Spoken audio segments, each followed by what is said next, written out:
Hello, welcome to another video from Kentucky Reptile Zoo. Today we are extracting from Inland Taipans. These guys are Oxyuranus, microlepidotus. These snakes have the distinction of being considered the most toxic snakes, at least land snakes, in the world.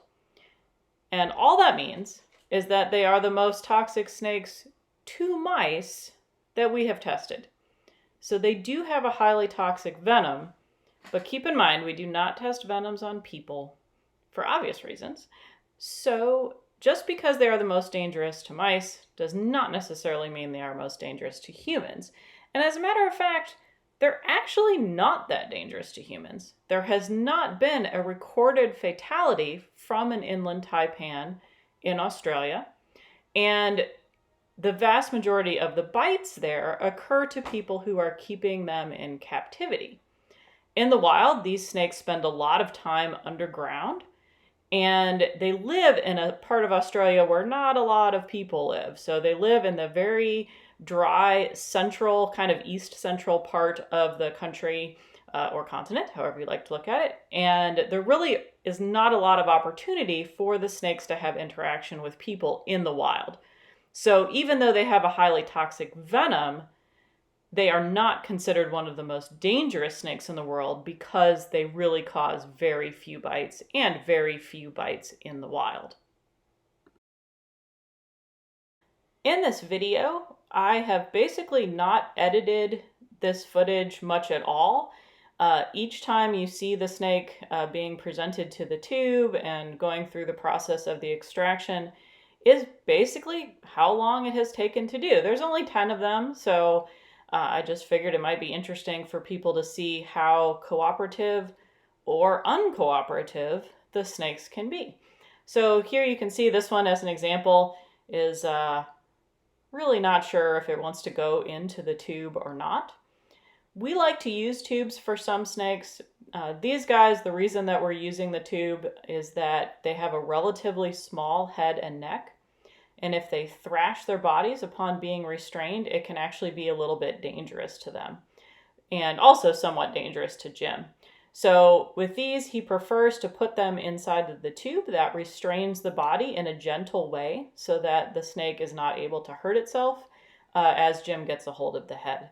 But because you have to wait for the snake to crawl into the tube on its own, sometimes it can end up being a little bit of a test of your patience to get the snake in the tube to begin with. So you saw the first two, we're really happy about to go in there, and this one is like, no, I'm not going to do it. So that's just kind of how it is. If you're working with animals, you've got to work with what they give you. You can't force them to go into the tube. You have to just keep presenting it and hope that eventually they think it's a little tunnel and they'll be happy enough to crawl inside it. And we like to tape the end of the tube, and I think you'll be able to see that once he picks it up, or maybe you already did on the other clips earlier. And that just makes it look a little bit more like a tunnel, so the snake is a little bit more likely to go inside. And as I mentioned, these snakes spend a lot of time underground because they live in such a hot and dry environment.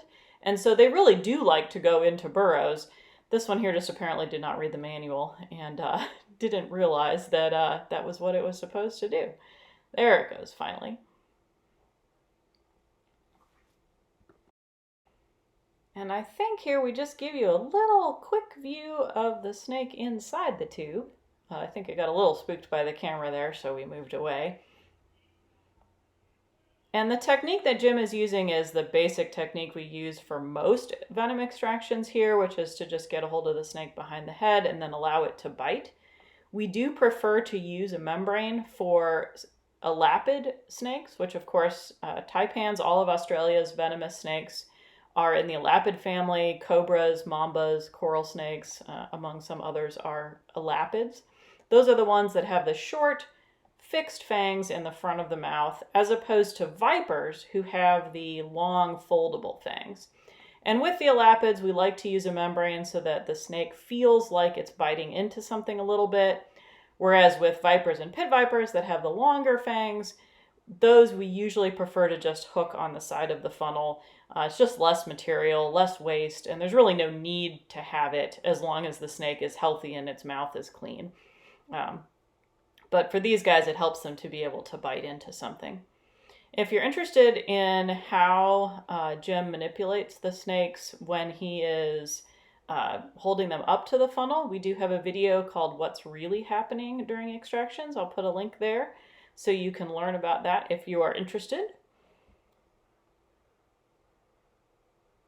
And I think after this one, I'm going to insert a clip of this snake a little bit closer just so you can see the pattern on their body. I really think these snakes are beautiful. They change color, so this time of year they're pretty light, and at other times of the year they actually get a lot darker. So I'll just show you this one here as soon as this is done.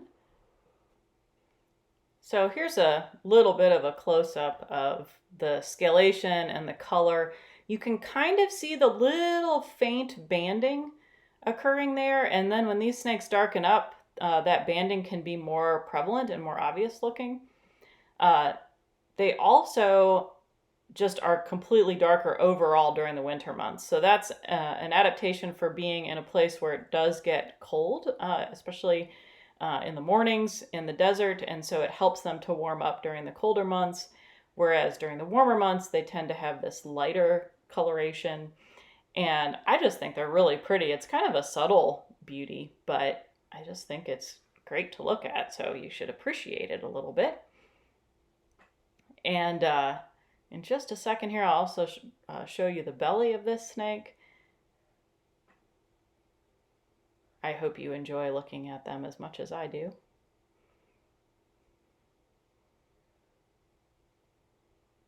And here you go. Look at that. Isn't that beautiful?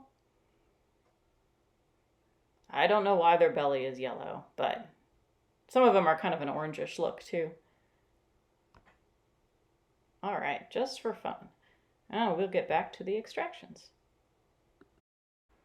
Well, this snake makes a tiny mistake, or, I mean, probably not a mistake from the snake's perspective, but it does waste a little bit of venom. So he's getting a hold of it here. And then what I want you to do is watch very closely when the snake actually bites onto the funnel. You will see some venom that actually does not make it into the funnel. So here we go. Watch closely right there. And you can see that snake just compressed the venom glands before it was actually biting, which is how that happened. Inland taipans have a couple of other common names. They are also sometimes called a small-scaled taipan. I guess because they have a lot of small scales. And sometimes they're also called fierce snakes. And that name, fierce, actually refers to the fact that the venom is quite toxic. It does not refer to the fact that the snake itself has a fierce demeanor. In fact, these snakes are relatively shy and quick to flee, and really are not considered fierce in their behavior. It's really just their venom. The native people of Australia, from what I could find, call these guys Dendarabila, and I'm sure I'm mispronouncing that. And if anyone knows a translation of that other than it means taipan, please leave a comment. We would love to know what the etiology of that word is. That's really, I think, nice to know about what the native people of an animal's range think about it and know about it.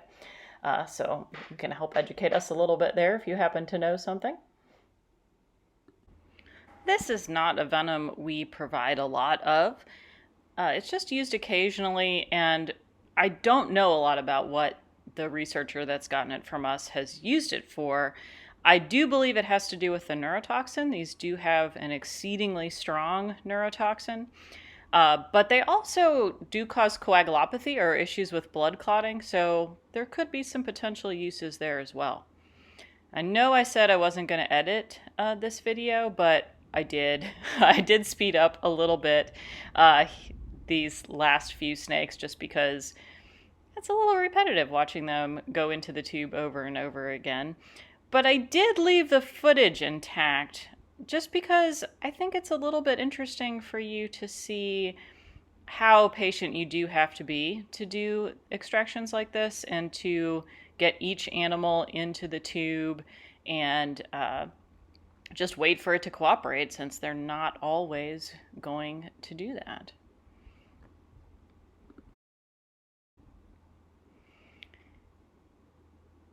There's not a lot about these snakes known in the wild. If you look in the literature or even online, there's not a lot known about their lifestyle.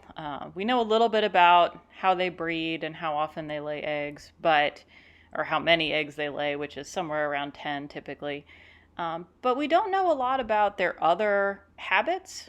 We do know that they eat mostly mammal prey, so primarily a specific type of rat that's native to Australia, but they also do eat the introduced rodents that are there as well. And in captivity, they readily eat both mice and rats. For us, we certainly don't have any issues feeding them. They're pretty happy to eat all of the time. You can see this one here just making his way out of the tube and then moved back there. And there's some thought that is why their venom is so toxic to mice when we test it, is because the venom is truly specialized for them, whereas other snakes that might have a wider diet can eat birds or reptiles or amphibians, and those might be more susceptible to a different type of venom, so it isn't quite as highly specialized, whereas these guys supposedly is. But really, there's not a lot of extra information about them. This one here, this is sped up, but this one here actually was a little bit defensive, so you could sort of see there briefly the little defense posture. And then it decided it wanted to run away. So there it is trying to run. And you'll notice that it really kept turning away from the tube and going in the other direction. So the snake really just wanted to run away. And so Jim just switched sides and gave it the opportunity to go into the tube from the other direction, which is what it eventually did. So sometimes just kind of working with the animal's behavior can be helpful as well. So that one we just did backwards. You can see the taped end of the tube there a little bit better, since this one's in kind of the wrong way.